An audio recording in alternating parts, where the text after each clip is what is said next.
One of the things, Maury, that you wrote is that you've been practicing something called no consequence questions. So, love to dive into that. Describe what that's all about. It came from when Brighton, my 16-year-old, when he was in first or second grade, I think, he came home and when something's wrong with your kid, something's up. He came home. He wasn't really talking to my wife. This at the time, I was not. I'm blessed enough to work from home now, but I was a teacher then, and Karen called me on the way home and said something's up with Bright. I'm not sure. So I got home and did what we always called Brighton the practice kid because he's the oldest. So we kind of throw it at the wall and see what sticks. The 7-year-old's feral by now. I mean, he's living. But Brighton, I told Brighton, hey, you want to go for a walk? And we were going for a walk, and I said, hey, what's up? And he said, nothing. And I could tell. So I said, I don't know where, I mean, God probably did it.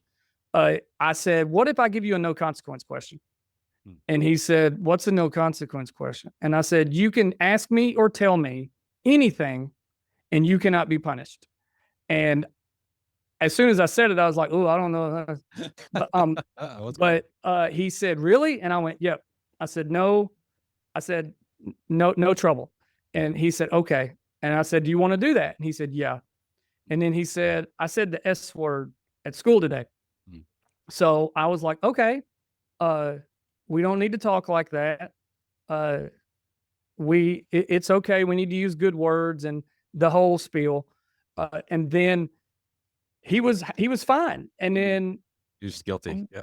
Yeah. And then I said, okay. And we were getting closer to home and it just, something was telling me what does he think the S word is? Cause I mean, as an adult, we know we know words. Right. So we almost were home and I said, what S word did you say? And he said, no. And I said, no, we're still under no consequence. I said, what? I said, I just want to know so we can't say it again.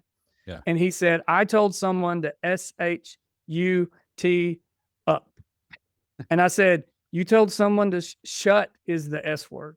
And he went, yes. And I went, okay. I said, well, let's just not do that. And he went, okay.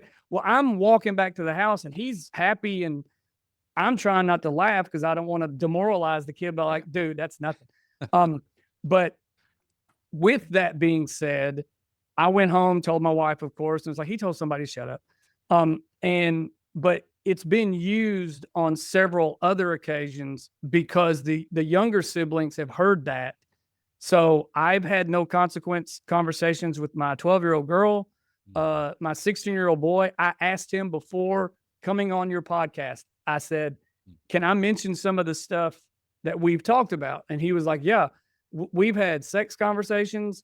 And of course, when he broached that topic, he said, and he was like 14 or 13. And he said, I have a no consequence. And I said, okay.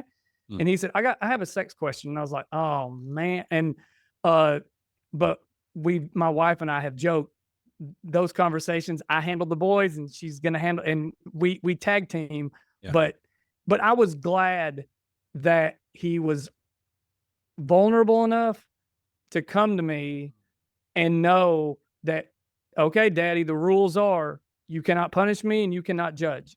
Yeah. And we've had those conversations. Now they know it's going to come with a father advice or lecture.